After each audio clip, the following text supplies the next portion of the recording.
Okay, so we're going to graph both of these equations. We're going to find out where they cross. That's what we're doing. That's what solving systems are. Find where they overlap. So equation 3x minus y equals -4. I'm going to find the x and y intercepts, and I'm going to find the slope for that. To find the x-intercept, you make y 0.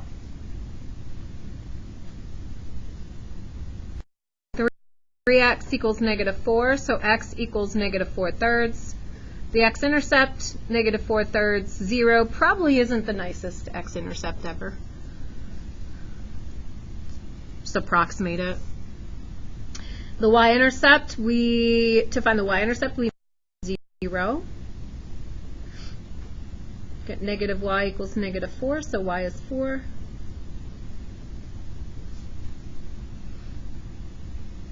And then at that point you could draw a line, but I feel like having the slope, since one of these is a fraction, so it's not super accurate, I'm going to find the slope.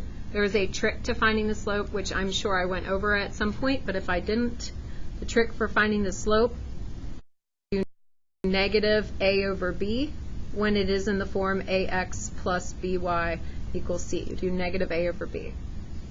So our slope for this one would be -3 over -1. So what is our slope? 3. That allows me to put more points on there and draw a more accurate graph.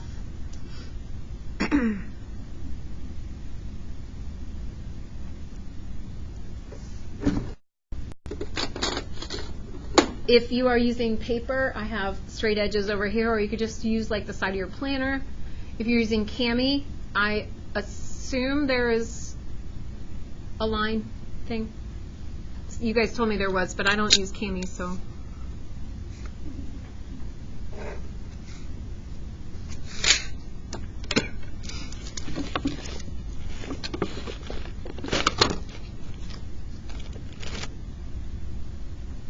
Okay, the second equation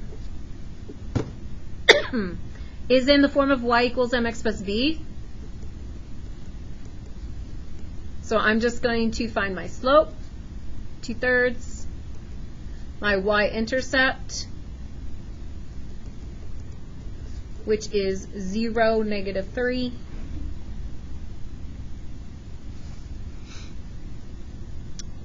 Up 2 over 3. Up 2 over 3. I have to find where these cross, so if I'm going up 2 over 3, I'm going the wrong direction. So I'm going to go, instead of up 2 right 3, I'm going to go down 2 left 3. Down 2 left 3. And do we have an answer? Maybe. The answer is where the two of them, what they have in common, what they share. Maybe.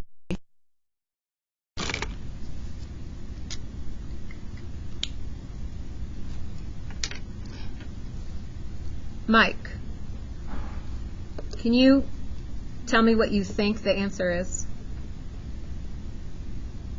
Or do you not have a clue? Okay. Where do these two graphs cross? What do they overlap at? Okay, see that paper right there? Both of them. You'll need both of them. You need 5 graphs, so you're going to be doing it on paper. Sorry? -3, -5? You have this in front of you, right?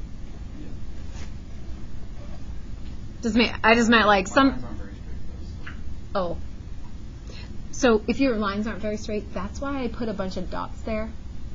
I put the dots over, like, I really only need 2 dots to make the line, only 2 points, but I keep going so that I can actually tell. All right, so that was -3. But did you see how I wrote, that is my guess? Is it possible, knowing me for half a year, is it possible, or longer for some of us, that I might make a mistake once in a while? There's a little chance of that, just a little chance, right? So if I graphed something wrong, I would have the wrong answer. So the way that you know that you did it right is we have to check our answer. So this is a guess right now. It's not for sure the answer until we've checked it. So we're going to check our answer.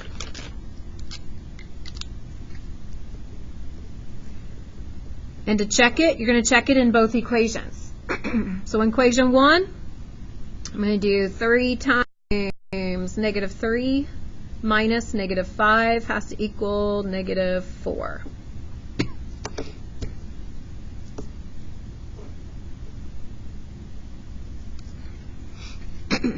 Negative 9 plus 5. Does that check? Yes. Okay, and then equation 2. Y, so negative 5 equals 2/3 times negative 3 minus 30.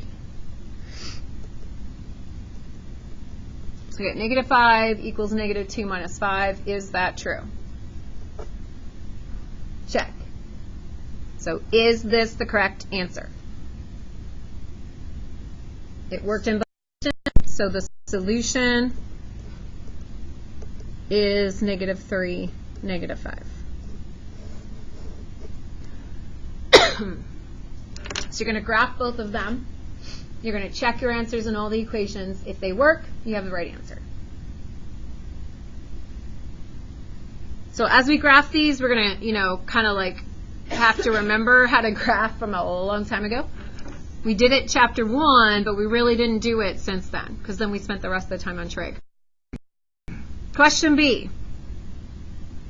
Both lines, both in standard form. If you would like to change both of the forms to y equals mx plus b, that is totally fine. You can do that. I'm going to graph them by keeping them in standard and finding x and y intercepts.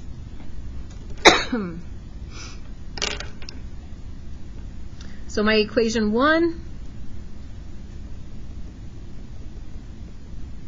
and the x and y intercepts.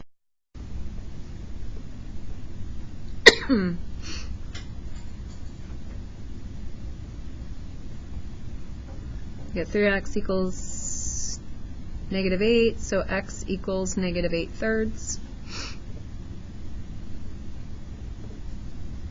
I'm sorry, that wasn't on the screen. Oh, what's negative 8/3? Negative 2 and 2/3.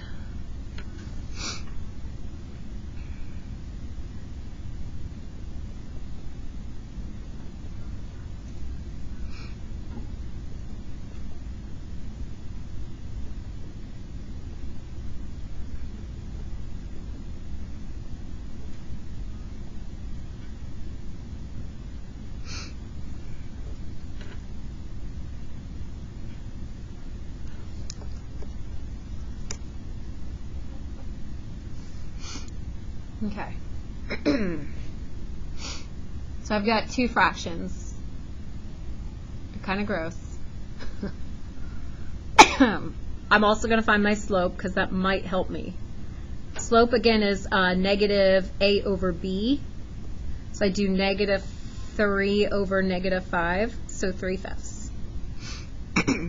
So from either of these points, I could go up 3 over 5.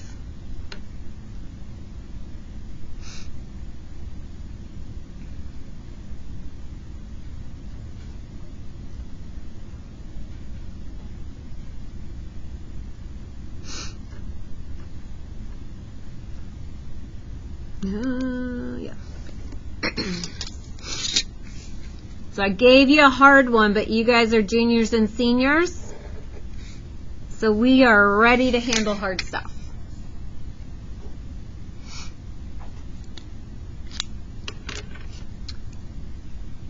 I'm going to do question 2 the same way, or equation 2.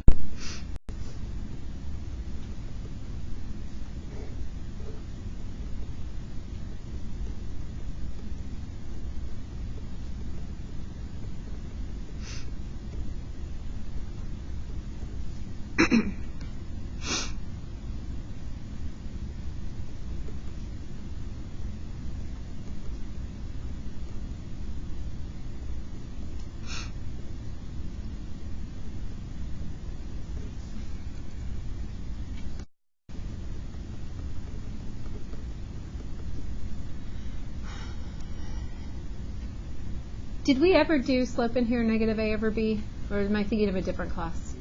Did we do that in here?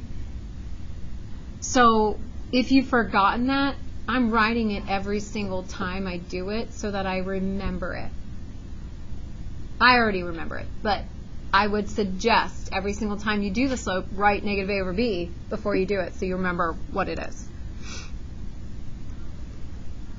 For this one, my x-intercept is off the graph. It is an integer. And my y-intercept is not a nice integer. So I'm going to use the intercept and use the slope from there.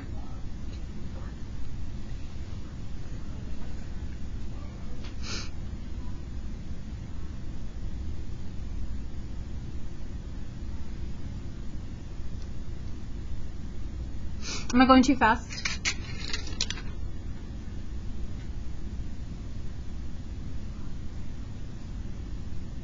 All right, I heard two answers. Two people answered. Am I going too slow? Goldilocks just right? Sure.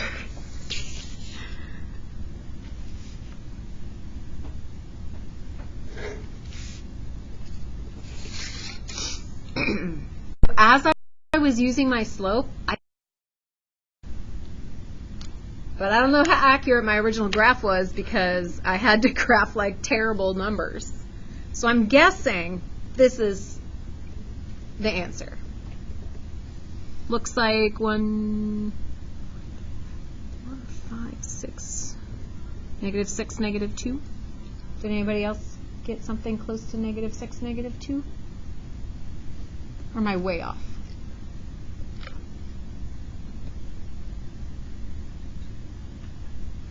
Rob, what do you think?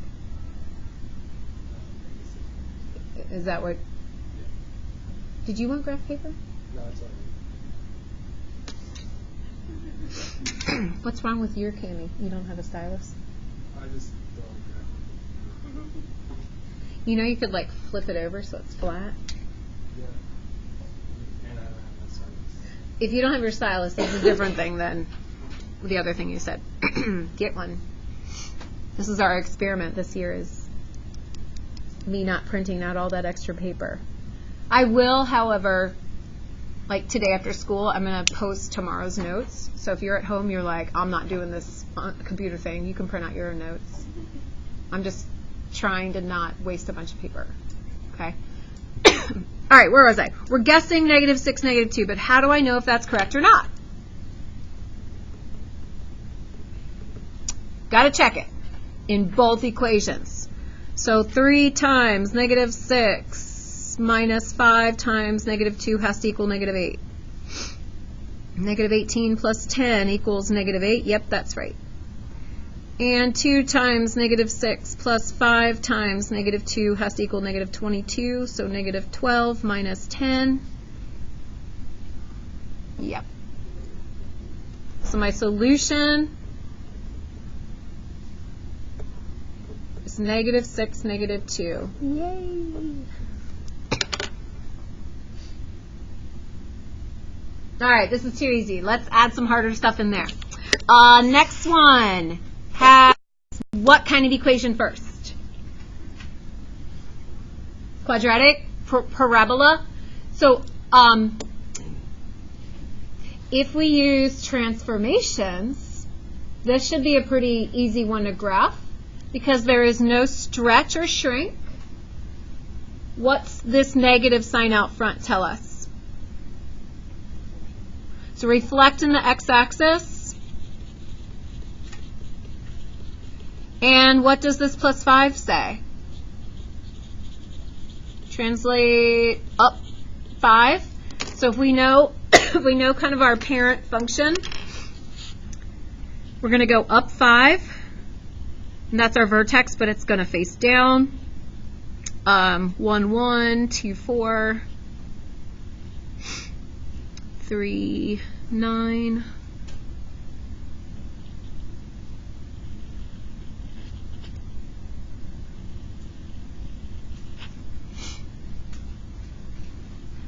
There are other ways to graph it. You could just make a table and start plugging in numbers. I think transformations would be the easiest for this. If you've forgotten transformations, decide you want to come see me. Ask me questions. Watch videos. The second equation is what kind of equation? Is the line, yeah. All right, so if you want to change it into y equals mx plus b, you can.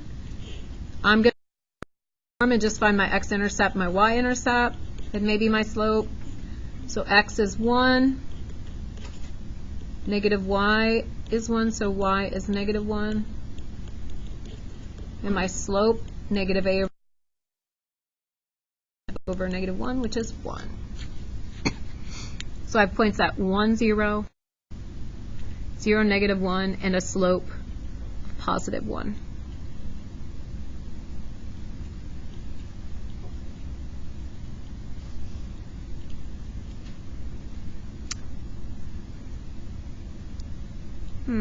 I feel like last year, oh, no. Do you know what I did? I know what I did, but do you know what I did? I can't count. Yeah, that's the problem. I can't count. I said the right numbers, I just didn't count it right. Did anybody else see that and not tell me earlier? You just wanted to watch me fail in front of everybody? Is that what happened? That's cool.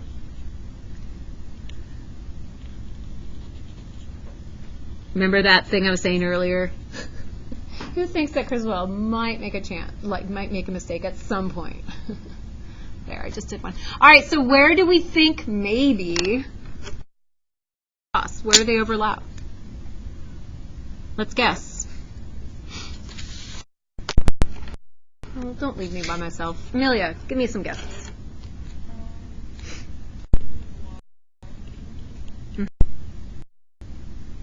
Where else?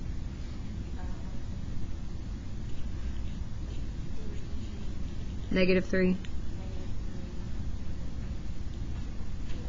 Okay. So those are our guesses. In order to know for sure, we have to check.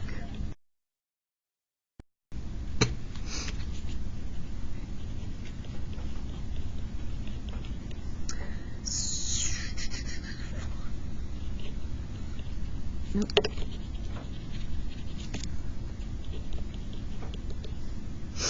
Negative 3, negative 4. So negative 4 equals negative 3 squared plus 5. Negative 4 equals negative 9 plus 5. That checks. I'm doing the checks fast. You guys can plug in numbers, right? We're capable. Right? Right? Okay. So I got 1 equals 1. That checks. All right. Negative 3, negative 4 is a correct answer. Also need to check. 1 equals plus 5. 1 equals negative 4 plus 5. Yep, that checks. And 2 minus 1 equals 1. Yep, that checks. So both answers work. We have 2 solutions. When I have more than one solution, I like to put them in a fancy bracket. I usually write them from left to right. So my solutions are going to be negative 3.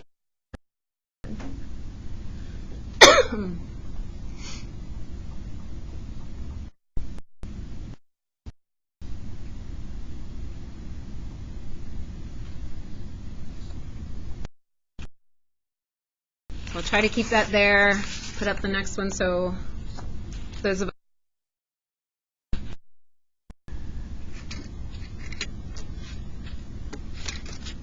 All right, x squared plus y squared equals 9. What is that the equation of? Did we do this? Feel like we have. What is it? It's a circle. What's the radius of that circle? We did that in trig. What's the radius of the circle? I'm not hearing answers. 3. So the 9 is like r squared, radius squared. So the radius of the circle is 3. The center has to do with whatever's with the x and y, and there's 0, 0. So center's at 0, 0. We have a radius of 3. Go out and do the best we can to draw that circle.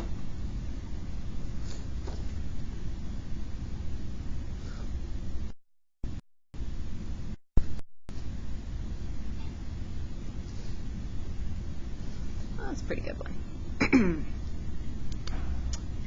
I don't know, I just changed up my color scheme. All right, the next one is what kind of equation? It's a square root, and square roots look like this. You guys remember the square roots at all? They like start and they just go like half of a parabola, but the inverse of it, so it's turned this way. Looks like that. If we've forgotten how to do radicals, you could always make a table, and you could just think of square root of x as your parent. And what numbers actually square root? 0, 1, 4, 9. So when I square root those numbers, I get 0, 1, 2, 4. What's the minus 2 tell me to do to these parent function points? Huh? Yeah, it should be. Thank you. I was just making sure you're paying attention. Thanks, Neem. You caught it. All right, so what does the minus 2 tell me to do?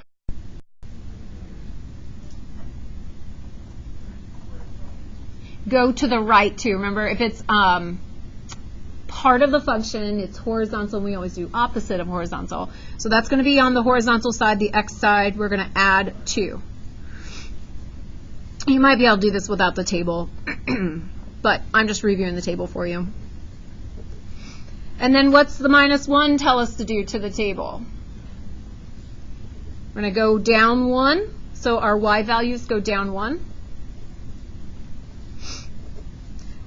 And then we graph the outermost values. So 2, negative 1,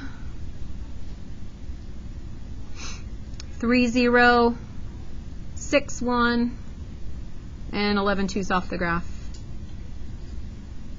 But that's okay, because I think I already found where they cross. I think they cross at 3, 0. I'm pretty confident they cross at 3, 0, but I'm going to validate that by checking it. So 3, 0. I will have 3 squared plus 0 squared equals 9. Yep, that one checks. And equation 2, 0 equals square root 3 minus 2 minus 1.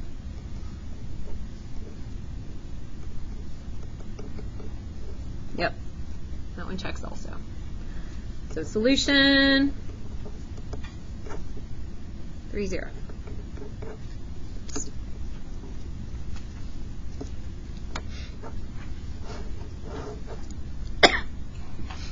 All right, the last one, just help you get it graphed.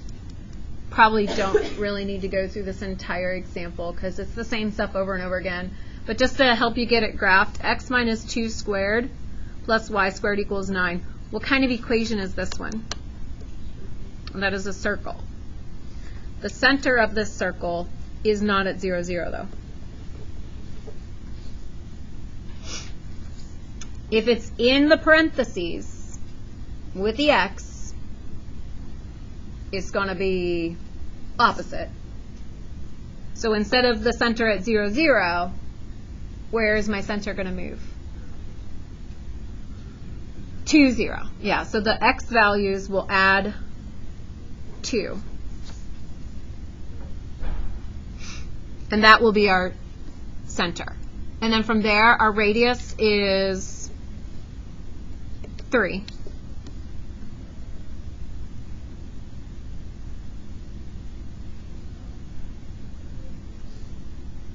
So it's like that first circle that we just did on the previous example, on example D, is just moved to the right too.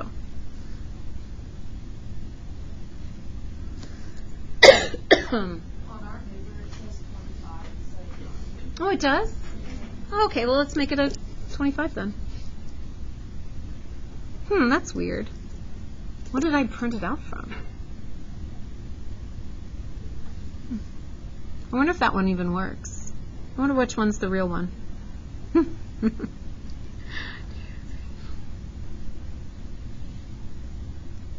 That's okay. I wasn't going to finish solving this one. Oh, did I count wrong on that one? I did. I wasn't going to finish solving this one. I just want to make sure that we knew how to do transformations with circles. And then I'm going to give you another one. But that one's a line. It kind of looks like it's going to pass through the circle twice. That's not the line. Actually, I think it's negative slope. If we have any circle, I'm going to give you one. X squared plus y plus 2 squared equals 16.